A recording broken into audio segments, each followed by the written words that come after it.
taxpayer. So what's going to happen to all these executives? Well, joining us now, Fox News senior judicial analyst, Judge Andrew Napolitano.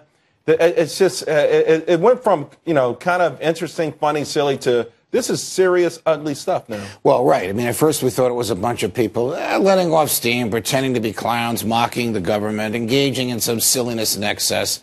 Now it appears that there is serious misuse of governmental funds, and it appears, according to Congressman Micah, telling our colleague Martha McCallum just a few hours ago, that the White House knew about this over a year ago and that some of these trips allegedly were taken during the time period after the White House knew about it.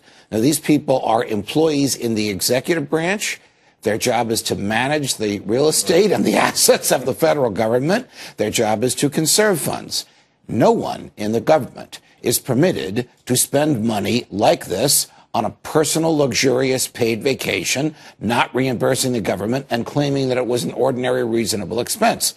This GSA administrator, it is alleged, flew from Washington, D.C. to Honolulu for a 45-minute ribbon cutting in front of a federal courthouse and stayed there for 17 days with his wife, and the taxpayers paid for all of it. But he refused to testify. Well, so how do we sort of push it from here? You're going to tap into the other side of me. I mean, because the other side of me, which is to defend his constitutional freedom from having to testify against himself, is that he does have the right to do it. Now, he's in reality refusing to tell his bosses what happened because he is obliged under the law to be accountable to the very committees that were interrogating him.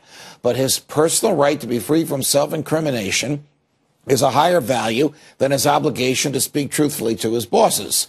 Only John Corzine would go before a Senate committee and deny something before he's accused of it and end up likely indicted for the denial, not for the substantive behavior. That's a I think there's a baseball player who did that, too. All right, let's go back to the other side of Judge Napolitano, the one that's got you a zillion Twitter followers.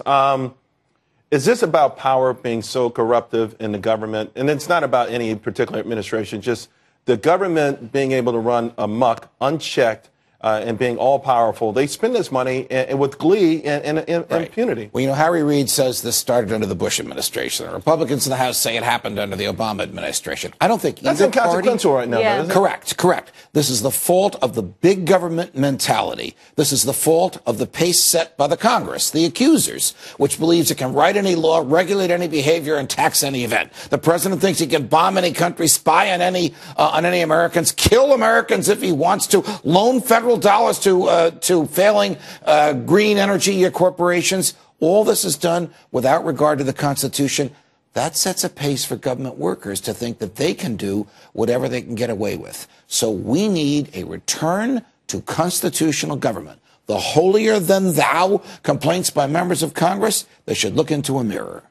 How are we going to get that accountability, though, Judge? I mean, this is part of the problem. When you have a government that's so big, you can't even track expenses. You're not going to make anyone sort of afraid. I mean, can we make Neely the poster child for this sort of government waste to prevent this from happening? They could prosecute Mr. Neely, and he could cut a deal with the prosecutors. They could prosecute people under him, and they could testify against him, and all these people could go to jail. But you're right, Shabani, that is not going to change the attitude in government.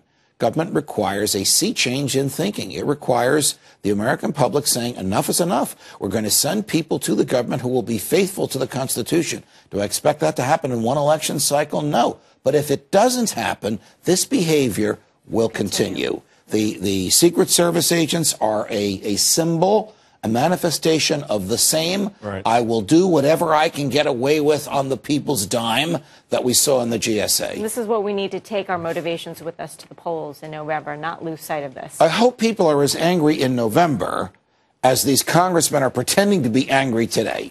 We'll see. Judge Andrew Napolitano.